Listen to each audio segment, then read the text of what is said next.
Hi, I'm Jubal Fulks, violin professor at the University of Northern Colorado. And in this video, I'm going to talk about the Western States Honor Orchestra excerpt, Mendelssohn Scherzo from A Midsummer Night's Dream.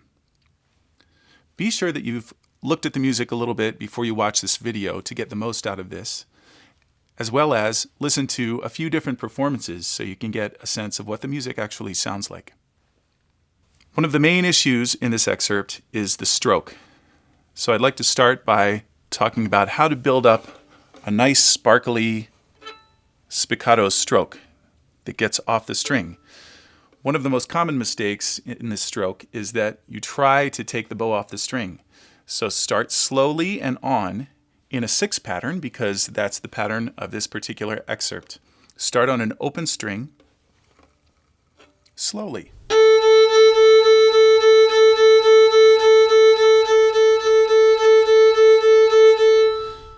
Use about the same amount of bow that you will in the end, and try to be in the right spot in the bow, which is around the middle, a little bit north of the balance point.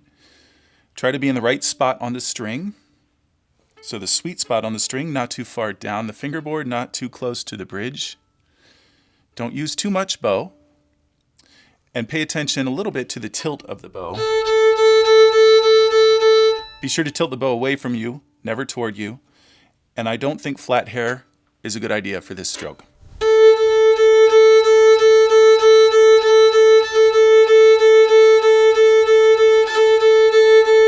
Slowly speed up the stroke until the bow comes off the string more or less on its own.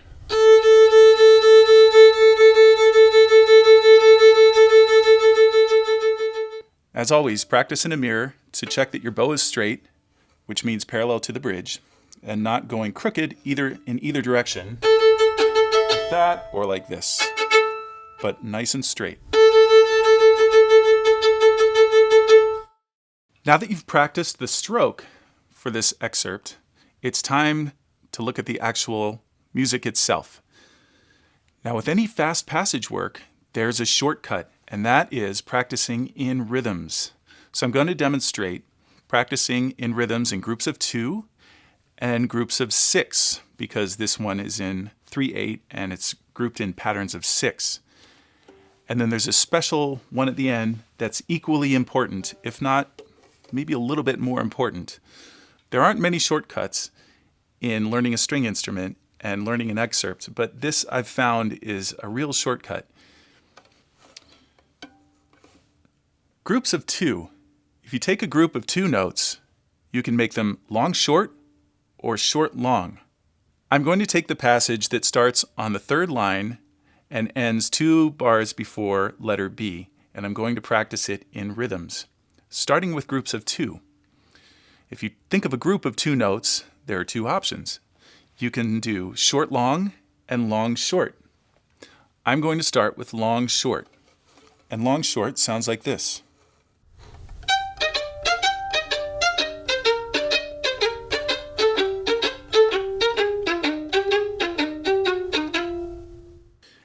As always, think about your posture, holding the violin up and making gravity help you instead of pulling the bow down the string. Think about keeping everything nice and small, because in the end it's pretty fast. Now I'm going to demonstrate short-long.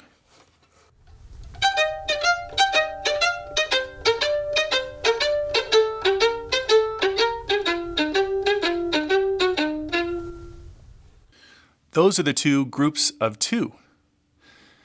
Next, I'll do groups of 6. Just as there are 2 groups of 2, there are 6 groups of 6.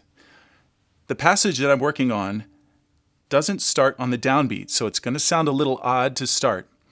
But what I'm doing is stopping on the first note of every measure. Then I'll stop on the second note of every measure, and so on. Keep in mind that I'm not starting at the beginning of the measure, so it might take a few times through for it to make sense to you, but once it does, you'll understand and it will click. So the first thing I'll do is stop on the first note of every measure.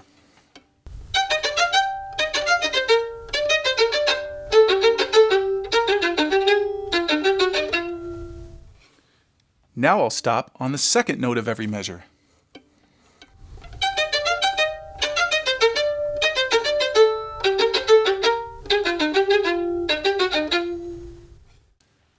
Now the third note. The first note that I'm playing happens to be the third note of the measure, so I'll make sure that I stop on that one.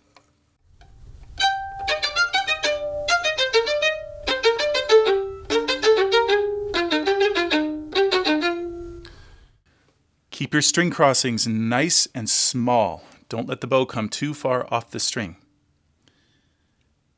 Now I'll stop on the fourth note of every measure.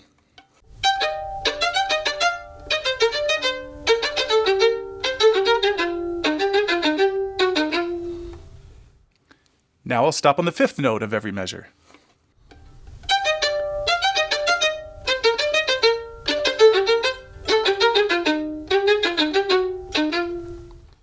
As you do these exercises, keep your technique in mind. Stand well, feel the bounce of the bow, and make sure that your bow arm is relaxed. Now I'll stop on the sixth note of every measure.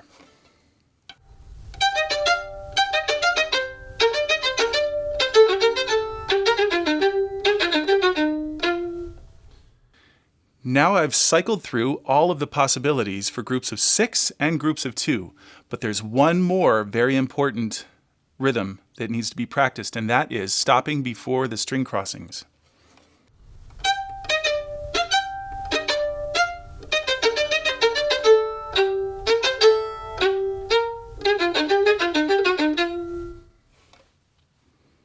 And now I'll play through the passage.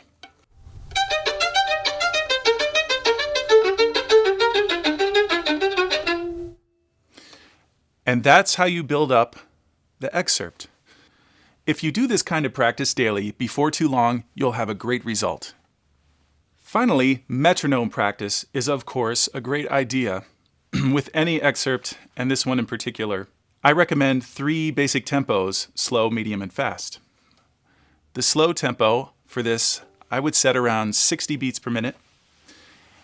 Also, make sure that you vary it. So if you do one day at 60, do the next day at 59 or 61, and so on.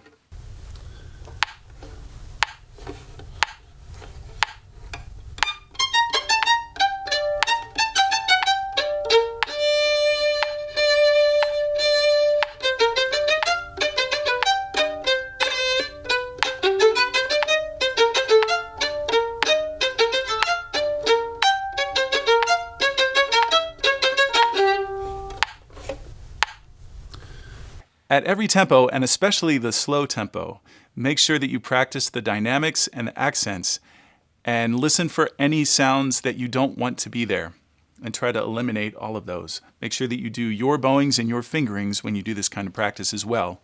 For the trill on line 2, I suggest practicing just one trill.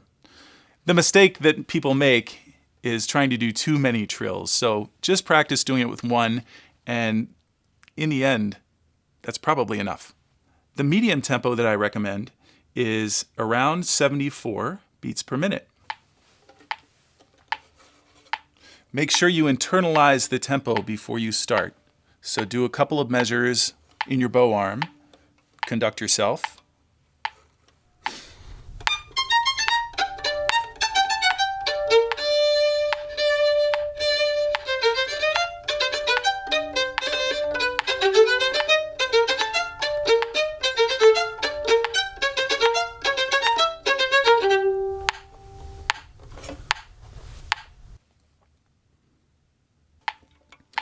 The final tempo that I recommend is 86 beats per minute. As with all of them, make sure you conduct yourself before you start and breathe.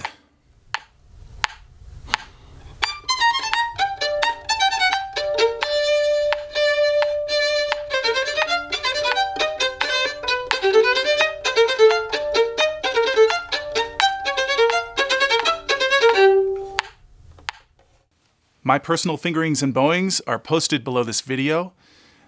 These are the ones that I recommend, but of course work with your teacher to practice the fingerings and bowings that they feel are best and that they understand.